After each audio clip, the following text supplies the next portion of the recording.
हरिओम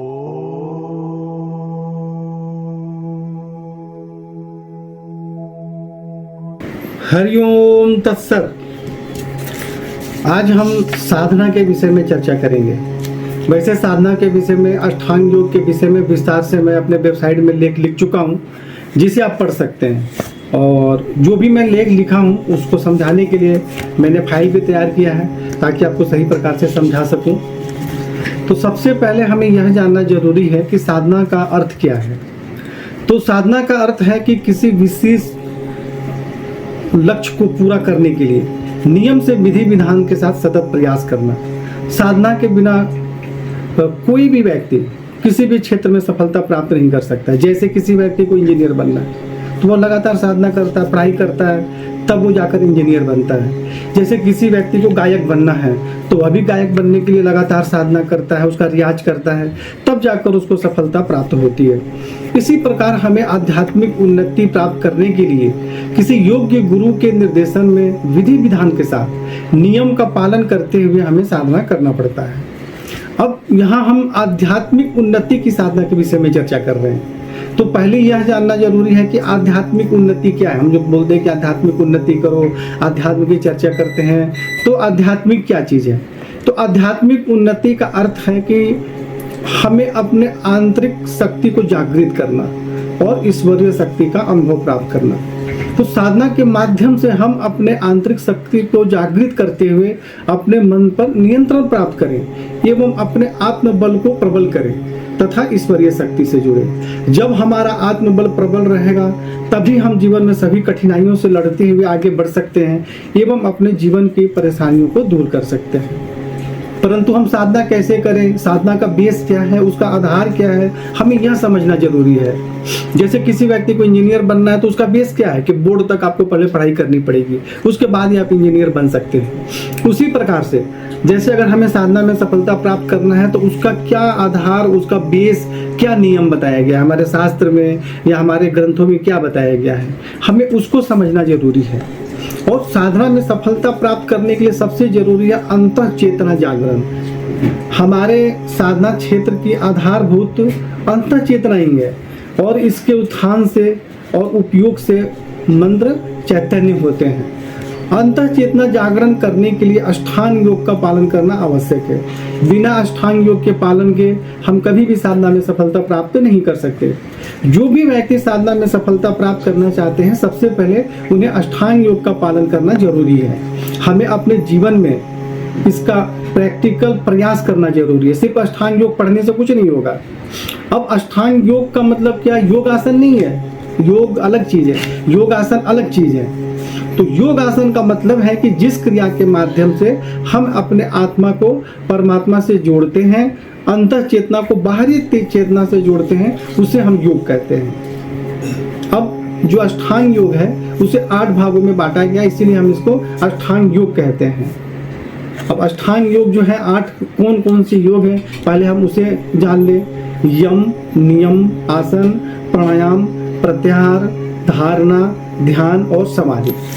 तो हम इन सभी के विषय में एक के करके विस्तार से बात करेंगे। और सबसे मुख्य बात कि जो मैं साधना करने के लिए बोल रहा हूँ, यह इस संसार में कोई भी व्यक्ति कर सकता है। स्त्री हो, चाहे पुरुष हो, चाहे साधु हो, चाहे सन्यासी हो, चाहे किसी भी जाति का हो, कोई भी व्यक्ति हो, प्रत्येक व्यक्ति साधना कर सकता है। साधना करने में किसी का कोई नियम और बंधन नहीं है, लेकिन आपको अष्टांग योग का पालन करना पड़ेगा, आचार विचार आपको सही करना पड़ेगा, वही व्यक्ति साधना कर सकता है।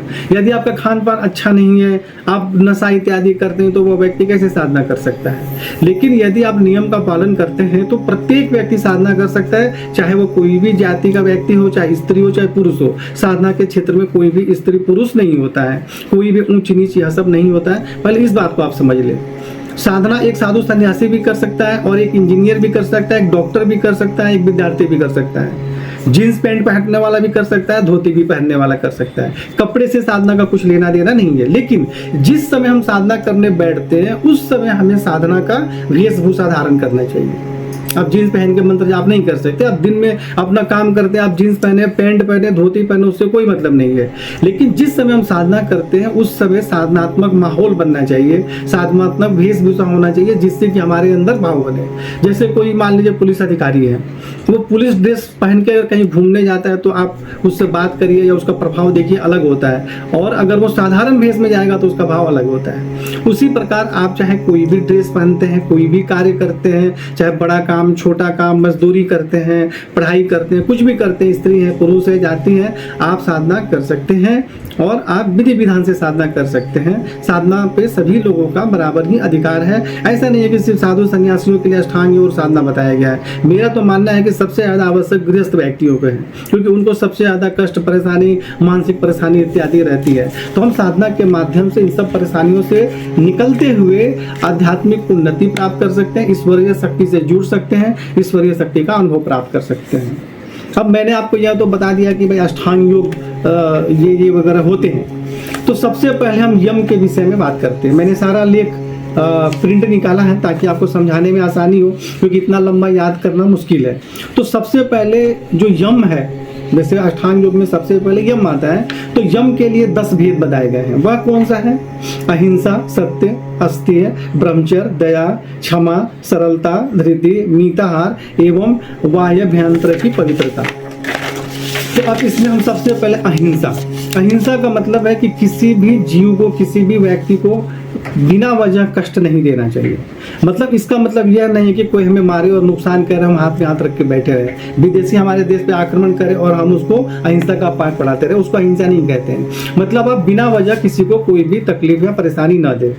दूसरा है सत्य का पालन करना, यानी आपको सत्य का पालन करना, सत्य बोलना। लेकिन कई बार एक उसका और भी उदाहरण समझिए, जैसे कि कोई सेना का व्यक्ति, उसको दूसरे विदेश वालों ने पकड़ लिया और वहां पे वो सत्य का पालन करने लग जाए और अपने विदेश की सारी गुप्त बातें बता दे, उसको सत्य नहीं बोलेंगे। वहां पे वह सब कुछ गुप्त रखना ही सत्य का पालन माना जाएगा। यानी सत्य का मतलब कि आप अपने धर्म का पालन करें, जो जहाँ पे जिसके लिए आपको कार्य मिला है उस कार्य में ईमानदारी से उसका पालन करना। अब जैसे कि कोई व्यक्ति गलत कार्य नहीं किया है लेकिन उसको दंड मिल रहा है और आप जानते हैं कि इसने गलत कार्य नहीं किया हुआ है, लेकिन आपके झूठ बोलने से उसकी जो है अगर वो बच जाएगा तो वहाँ पे झूठ बोलना भी वह झूठ नहीं बोला जाएगा। मतलब मुख्य उद्देश्य क्या है कि हम जो भी बात बोले उससे किसी को कष्ट या परेशानी ना हो, हमारी गवाही से या हमारी बातों से किसी को नुकसान ना हो, तो उसे सत्य का पालन कहा जाता है। तीसरा है आस्तेय। आस्तेय मतलब क्या होता है कि दूसरे व्यक्ति के रत्न, आभूषण, स्वर्ण, धन संपत्ति को लेकर, छोटे छोटे तृण इत्यादि को भी लेकर मन या कर्म से कभी भी प्राप्त करने की इच्छा नहीं रखनी चाहिए। मतलब दूसरे व्यक्ति को जो सामग्री होती है, चाहे सोना चांदी हो, छोटा भी चीज हो, उससे अपने मन में बिना उसका शुल्क दिए हुए मतलब उसको प्राप्त करने की या लोभ की इच्छा नहीं रखनी चाहिए। चौथा है ब्रह्मचर्य। तो ब्रह्मचर्य का मतलब क्या है कि मन, वचन एवं शरीर के द्वारा स्त्रियों के सहवास का त्याग करना ही ब्रह्मचर्य कहा गया है। परंतु अपनी पत्नी से उचित समय में मैथुन करने से ब्रह्मचर्य खंडित नहीं होता है। अपनी पत्नी के सिवा किसी दूसरे स्त्री का स्मरण करना, उसकी बातों को रसपूर्वक वर्णन करना, हंसी मजाक करना, मोह युक्त लोलुप दृष्टि से देखना, निर्जन स्थान में बातचीत करना, रति निवेदन करना, संभोग के लिए उद्यत होना या प्रयत्न करना, इन सब कार्यों से ब्रह्मचर्य खंडित होता है। यानी अब अपनी जीवन संगिनी के साथ नियम के अनुसार जो आप कार्य करते हैं उससे ब्रह्मचर्य का खंडन नहीं होता है। पांचवा चीज है दया। तो समस्त भूत प्राणियों को अपनी ही भांति जानकर उसके प्रति मन, वचन एवं शरीर द्वारा आत्मीयता का अनुभव करना, अर्थात अपनी तरह उसके भी दुखों को दूर करने का तथा अधिक से अधिक सुख पहुंचाने का प्रयत्न करना, तो इसे हम दया कहते हैं। तो विद्वान जनों ने इसे ही दया बताई है। छठा चीज है क्षमा। यानी कि अनजाने में किसी से कोई गलती हो गई या किसी ने एक बार कोई गलती की और अपनी गलती स्वीकार करके हमसे क्षमा मांगे तो हमें उसे क्षमा करना चाहिए।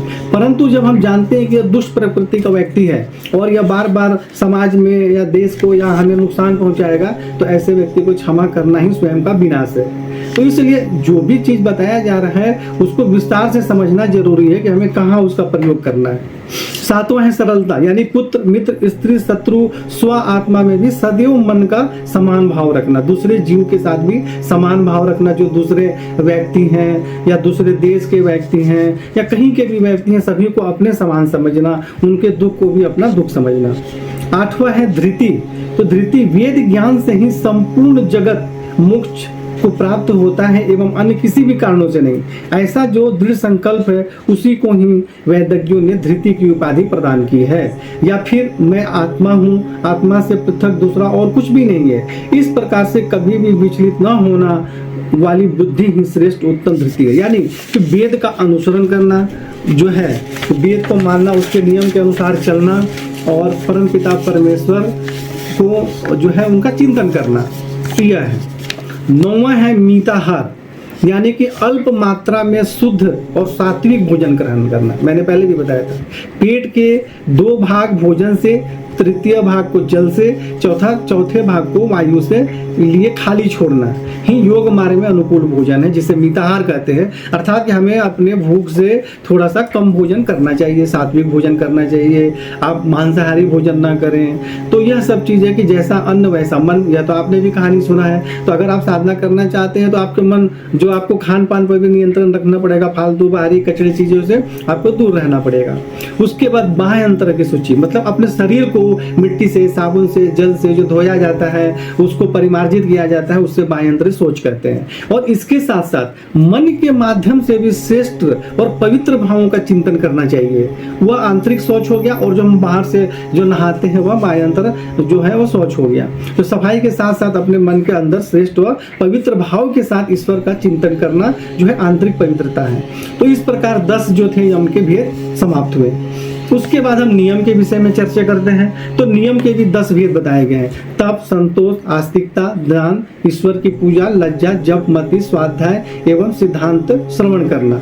तप यानी कि वर्ण, देश, काल तथा योग्यता अनुसार स्वधर्म का पालन करते हुए व्रत, पूजा आदि द्वारा भूख, प्यास, सर्दी, गर्मी आदि द्वंद्वों को सहन करने की कला को ही तप कहते हैं। संतोष यानी देव इच्छा से जो कुछ भी प्राप्त हो जाए उसे उतने मात्र से ही हृदय में जो प्रसन्नता सदैव बनी रहती है, ज्ञानी जन उसी को संतोष मानते हैं। हर परिस्थिति में संतुष्ट रहकर जीवन को निर्वाह करना ही उसको संतोष कहा जाता है। आस्तिकता वेदों एवं स्मृति ग्रंथों में कहे हुए धर्म में दृढ़ आत्मविश्वास होने को आस्तिकता कहते हैं। दान मतलब न्याय से प्राप्त धन को, जो मतलब ईमानदारी से और न्याय से धन प्राप्त हुआ, उसको संकटग्रस्त, क्लेश आदि पीड़ित जो पुरुषों अथवा श्रेष्ठ आचरण करने वालों को श्रद्धा पूर्वक दिया जाता है, उसी को दान कहते हैं। ईश्वर की पूजा मतलब मन, वचन, कर्म से ईश्वर के प्रति समर्पित रहना, राग आदि विकारों से मुक्त, हृदय, असत्य भाषण आदि दोषों से परे, वाणी एवं हिंसा दोषों से मुक्त होकर श्रेष्ठ भगवान के लिए कार्य करना। उसके बाद लज्जा यानी वैदिक एवं अलौकिक मार्गों में जो निंदनीय कार्य कहे गए हैं, उन सबको स्वभाव से संकोच होता है कार्य करने में, उसको लज्जा कहते हैं। जैसे चोरी करना निंदनीय कार्य है, तो आपको चोरी करने से भी मतलब लज्जा आनी चाहिए कि यह एक अच्छा कार्य नहीं है। मति यानी वेदोक्त उपदेशों में पूर्णतः श्रद्धा रखना ही मति है। स्वाध्याय मतलब अपने इष्ट के साक्षात्कार के लिए मंत्र, तंत्र आदि का यथेष्ट ज्ञान एवं विविध धर्म शास्त्रों की जानकारी प्राप्त करना स्वाध्याय कहलाता है। जैसे उपनिषद का अध्ययन करे, वेद का अध्ययन करे, गीता का अध्ययन करे, वो चीज। और 9वां है सिद्धांत, यानी सिद्धांत श्रवण करना, यह सत्य है, ज्ञान स्वरूप, अनंत, सर्वोत्कृष्ट एवं नित्य है, अविचल एवं परम आनंद स्वरूप, यही अंतर्यामी आत्मा है। इस सिद्धांत को बार बार श्रवण कर उसके अनुकूल विश्वास करना ही सिद्धांत है। उसके बाद जप, तो अब गुरुजनों ने द्वारा अनुमति मिलने पर, जब आप गुरु दीक्षा लेते हैं तो उसके बाद जब आपको मंत्र जाप करने के लिए अनुमति दी जाती है, तो उसका बार बार उच्चारण करना ही मंत्र जाप कहलाता है। अब मंत्र जाप जो है उसमें भी 2 तरह के होते हैं, एक वाचिक होते हैं और दूसरे मानसिक जप होते हैं। वाचिक जप भी 2 प्रकार के होते हैं, एक होते ऊंचे स्वर में मंत्र बोलना और दूसरा होता है उपांशु यानी फुसफुसाहट युक्त बोलना। तो ऊंचे स्वरों में किए जाने वाले की अपेक्षा जो हम उपांशु जप करते हैं, जिसमें सिर्फ होंठ हिलते रहते हैं, आवाज नहीं निकलती है, उसको सहस्र गुना श्रेष्ठ कहा गया है। और जब हम परंतु जब हम प्रारंभ में किसी मंत्र को जाप करने का प्रैक्टिस करते हैं तो हमें जैसे आवाज निकालकर बोल कर प्रैक्टिस करना चाहिए 1 दिन 2 दिन 3 दिन, और फिर उसके बाद हमें जो है आपको वाचिक जप करना चाहिए। जैसे यदि हम ऊंचे स्वर में मंत्र को बोलते हैं उसी को भली भांति फल प्राप्त होता है, परंतु यदि उस मंत्र को निम्न स्तर के व्यक्ति अगर श्रवण कर लिया तो वह व्यर्थ हो जाता है। इसीलिए आपको उपांशु जप करने के लिए बताया गया है। और मानसिक जप जो होता है वो मानसिक जप से भी ज्यादा उसका प्रभाव होता है। तो मानसिक जप का मतलब है कि होड़ भी नहीं मिले, फुसफुसाहट भी नहीं हो, और मन के अंदर अंदर ही मंत्र जप करते रहें। जैसे हम गुरु दीक्षा लेते हैं तो आपको बताया जाता है कि मानसिक गुरु मंत्र का जाप करते रहें। तो इस प्रकार जप करने का प्रैक्टिस करना चाहिए। उसके बाद हमारा आता है आसन, जो सबसे महत्वपूर्ण चीज है साधना करने के लिए। आसन मतलब साधना में सफलता प्राप्त करने के लिए सबसे जरूरी है कि हम 4 घंटा 5 घंटा बैठने का प्रैक्टिस करें। मतलब लगातार बैठने का मतलब कि बीच में हम उठ भी सकते हैं, परंतु हम एक जगह 4-5 घंटा बैठने का प्रैक्टिस कर सकें। जब आसन सिद्ध नहीं होगा तब तक आपका ध्यान नहीं लगेगा, मंत्र जाप अनुष्ठान में भी सफलता प्राप्त नहीं होगी। ऐसा कहा जाता है कि जिसने भी आसनों को जीत लिया उसने संपूर्ण त्रिलोक्य को अपने बस में कर लिया। यानी कि लंबे समय तक विधिवत आसन में बैठकर प्राणायाम एवं मंत्र जप करना चाहिए। कोई भी व्यक्ति देखिए 1-2 दिन में आसन को सिद्ध नहीं कर सकता है। पहले आप 5 मिनट बैठ के मंत्र जाप करिए, फिर 10 मिनट बैठ के मंत्र जाप कीजिए, फिर 15 मिनट, फिर आधा घंटा। आपको धीरे धीरे प्रैक्टिस करना है। कोई जरूरी नहीं है कि आज ही हम साधना प्रारंभ किए और आज ही हम तुरंत 5 घंटा बैठने का प्रैक्टिस कर लेंगे। लेकिन अगर आप प्रयास करेंगे तो क्यों नहीं कर सकते हैं। तो इस प्रकार धीरे धीरे आपको बैठकर अभ्यास करते रहना चाहिए और धीरे धीरे जो है अपने समय को बढ़ाते रहना चाहिए। देखिए साधना के क्षेत्र में जल्दीबाजी करने से कार्य नहीं चलता है, बहुत धीरे धीरे उन्नति होती है। जब हम मंत्र जाप करते हैं और साधना में हम रत रहते हैं तब एक विशेष प्रकार की शक्ति का संचार उस शरीर में मतलब होता है। तो उस समय यदि वह पृथ्वी पर बैठा होता है तो वह शक्ति पृथ्वी में समा जाती है। अतः इसीलिए हमारा साधन 2-2.5-3 इंच ऊंचा होना चाहिए।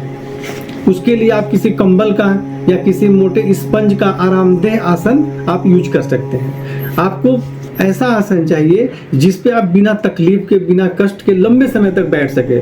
और आप पतला आसन ले लिए, बैठे हैं, पैर दुख रहे हैं, वो इधर कर रहे हैं उधर कर रहे हैं, मंत्र जप में ध्यान तो लग ही नहीं रहा है। तो इसलिए आपको कंबल का या स्पंज का या रुई का आप अपने सुख के अनुसार एक आसन मोटा बनाएं जिस पर सुखपूर्वक आसानी से लंबे समय तक बैठ सके और आपके मतलब पैरों को जो है तकलीफ ना हो।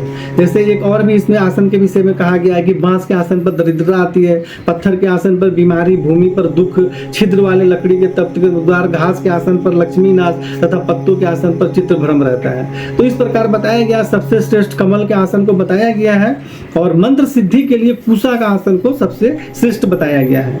तो इस प्रकार आप अपने जो है बैठने के लिए एक अच्छा योग्य आसन बनाएं जिस पर कि आप सही प्रकार से बैठकर साधना कर सकें।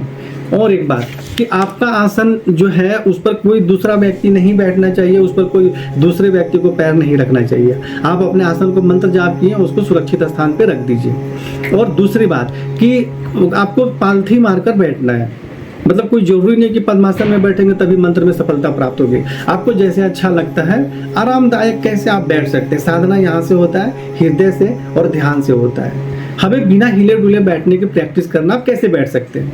और एक बात कि बहुत सारे व्यक्ति के पैर में प्रॉब्लम होती है या कभी चोट लग गया रहता है या कोई बीमारी होती है तो वह पालथी मार के नहीं बैठ सकते हैं। तो आप कम से कम 1 फीट ऊंचा स्टूल के बराबर आप आसन बनाकर पैर को नीचे लटकाकर भी साधना आप कर सकते हैं। जैसे एक हमारे शिष्य, उनके बचपन में एक्सीडेंट हो गया था, पैर में लोहे का रॉड डला हुआ है। अभी वो साधना तो कर रहे हैं, पालथी मारकर भी नहीं बैठ सकते हैं, वो अलग ही तरीके से पैर मोड़ के, उसके बावजूद भी उन्होंने 1.25 लाख का अनुष्ठान किया। अभी मैं बोला कि आपको इतना परेशान होने की जरूरत नहीं है। आप अपना 1 फीट ऊंचा लगभग आप एक चौकी बना लीजिए, उस पर गद्दा रख के और पैर को नीचे लटका के भी आप मंत्र जाप कर सकते हैं। तो आप अपने सुविधा के अनुसार देख लें कैसे आप अच्छे तरीके से बैठ सकते हैं। तो ये हो गया आसन, सबसे महत्वपूर्ण चीज है। दूसरी चीज कि आप जब भी घर में बैठे तो पालथी मारकर बैठे। इससे क्या होगा कि आपको धीरे धीरे आसन सिद्ध होगा। कुर्सी पर कम बैठने का प्रयास करें। खैर जहाँ जॉब करते हैं वहाँ तो कुर्सी पर ही बैठेंगे, लेकिन अपने मित्रों के साथ बैठना हो, कहीं फील्ड में बैठना हो, या आपको अपने घर में बैठते हैं बेड पे, तो पालथी मारकर बैठ के प्रैक्टिस करें, पालथी मार के भोजन करें। तो इस प्रकार से धीरे धीरे आपको आसन बैठने की प्रैक्टिस होने लगेगी। और छोटे बच्चे अगर प्रारंभ से ही पालथी मारकर बैठना सीखेंगे तो उनका आसन जल्दी सिद्ध हो जाएगा। तो इसलिए हमें अपने जीवन में अगर आप साधना करना चाहते हैं तो प्रारंभ से ही धीरे धीरे हमें परिवर्तन करते रहना चाहिए। उसके बाद आता है प्राणायाम। तो अब हमने देखिए और आसन, प्राणायाम और क्या बोलते हैं ध्यान, इसके विषय में विस्तार से मैंने लेख अपने वेबसाइट में लिख चुका हूँ, उसका लिंक मैं दे दूंगा, वहाँ आप देख सकते हैं। और प्राणायाम ध्यान का वीडियो भी मैंने अपलोड कर चुका हूँ, तो उसका भी लिंक दे दूंगा, आप उसको विस्तार से देख सकते हैं। आप अपने घर में बैठे हुए विधि विधान के साथ बिना किसी के सहयोग उस वीडियो को देख के आप प्राणायाम भी कर सकते हैं और ध्यान भी कर सकते हैं। लेकिन प्राणायाम के विषय में मैं यहाँ पर कुछ बात आपको बता दूं कि मानव देह का आधारभूत नाड़ियां एवं उससे बहने वाले शुद्ध रक्त हैं। इन नाड़ियों का मंजन व रक्त का शोधन प्राणायाम के माध्यम से ही संभव है। प्राणायाम के द्वारा ही श्वास स्पंदन सुषुम्ना में प्रवेश कराया जाता है, जिससे शरीर के समस्त विकार दूर होते हैं तथा शरीर किसी प्रकार की साधना के लिए तैयार हो जाता है। प्राणायाम से ही हमारी नाड़ी शुद्ध व शांत होती है, मन स्थिर होता है, आत्मविश्वास बढ़ता है। और जब शरीर स्वस्थ होगा, मन शांत होगा, तभी भीतर की शक्तियां जागृत होंगी, चक्र खुलेंगी, मन एकाग्र होगा। और जब मन एकाग्र होगा तो काम करने की शक्ति बढ़ जाएगी, हर कार्य में आपको सफलता मिलेगी। आप समस्याओं से भागेंगे नहीं बल्कि उसका सामना करेंगे। तो व्यक्ति सकारात्मक सोचने विचारने लग जाता है। तो इसके विषय में जो मैंने अभी बताया आपको, सुषुम्ना नाड़ी, तो ये जो लेख है उसमें ईड़ा पिंगला सुषुम्ना नाड़ी का चित्र बनाकर आपको समझाया गया है, उसके विषय में भी लेख आपको बताया गया है। तो आप उस लेख का अध्ययन करें और उसको समझने का प्रयास करें। तो सरल उसके बाद हम करते हैं प्रत्याहार। तो प्रत्याहार क्या चीज है कि सरल भाषा में प्रत्याहार का मतलब है कि जो भी अच्छे बुरे हम कार्य करते हैं उसका मन में चिंतन करना कि आज हमने कौन सा गलत कार्य किया, कौन सा सही किया। आप अपने अंतरात्मा से पूछें कि हमसे कौन सा गलत कार्य हो रहा है। तो जो भी आपसे गलत कार्य कर रहा है, जो समाज विरोधी कार्य है, अगर कुछ आपसे हो जा रहा है तो उन सबको अपने जीवन से निकालना, उनसे दूर भागना, यही प्रत्याहार है। उसके बाद आता है धारणा। तो धारणा का मतलब क्या होता है कि सरल भाषा में कहा जाए तो पूर्ण श्रद्धा एवं विश्वास के साथ ईश्वर का चिंतन करना। यदि आप साधना करने जाते हैं तो इधर उधर की बातें मत सुने, एकदम पूर्ण विश्वास होना चाहिए कि ईश्वर है, देवता है, मंत्र है और हमें साधना करना चाहिए। आपकी धारणा शक्ति मजबूत होना चाहिए, चाहे जीवन में कैसी भी परिस्थिति क्यों ना आ जाए, ईश्वर के प्रति आपका आस्था कम नहीं होना चाहिए। कई लोग जरा सी परेशानी होती तो बोलते अब तो मैं पूजा नहीं करूंगा, फिर अच्छा आ गया तो पूजा करूंगा। तो ऐसे नहीं चलता है, जीवन में सुख दुख चलता रहता है और हमारा जीवन पूर्व जन्म के सुख दुख पर आधारित है, तो उसके अनुसार सुख दुख प्राप्त होता रहता है। तो जो ज्ञानी मनुष्य, अंतर्यामी पुरुष है, वो सभी प्रशासन करने वाले बोध में आनंद स्वरूप तथा कल्याण अविनाशी परम तत्व की प्रत्येक दिन साधना करे। उस श्रेष्ठ परमात्मा को अपनी आत्मा में धारण करे, अर्थात कि यहाँ साक्षात पूर्ण ब्रह्म परमात्मा ही अंतर्यामी आत्मा के रूप में विद्यमान है, ऐसा सोचना, ऐसा दृढ़ निश्चय करें कि इस प्रकार से आत्म धारण करते समय अपने मन में जो भी सभी कलाओं से युक्त प्रणव स्वरूप परमात्मा में ही ध्यान को स्थित करें। इसके साथ ही मन के द्वारा समस्त इंद्रियों को भी अपने अपने विषयों से अलग करके आत्मा में नियोजित कर इसे धारण करें। यानी आपका जो है धारणा शक्ति मजबूत होना चाहिए। हाँ, ईश्वर है, मंत्र जाप है, हमें साधना में निश्चित ही सफलता प्राप्त होगी और हम ईश्वरीय शक्ति से जुड़ेंगे। ये धारणा शक्ति आपका मजबूत होना चाहिए। यदि आपके मन में कंफ्यूजन रहेगा, होता भी है कि नहीं भी होता है, तो उसमें आपको सफलता प्राप्त नहीं होगी। उसके बाद आता है ध्यान, सबसे महत्वपूर्ण चीज। देखिए, इस जो भी मैंने अष्टांग योग बताया इसमें से तो और भी सब नियमों का पालन करना आसान है। सबसे मुख्य चीज है जिसके लिए हमें लगातार प्रयास करना पड़ता है, वह है आपको आसन, प्राणायाम और ध्यान।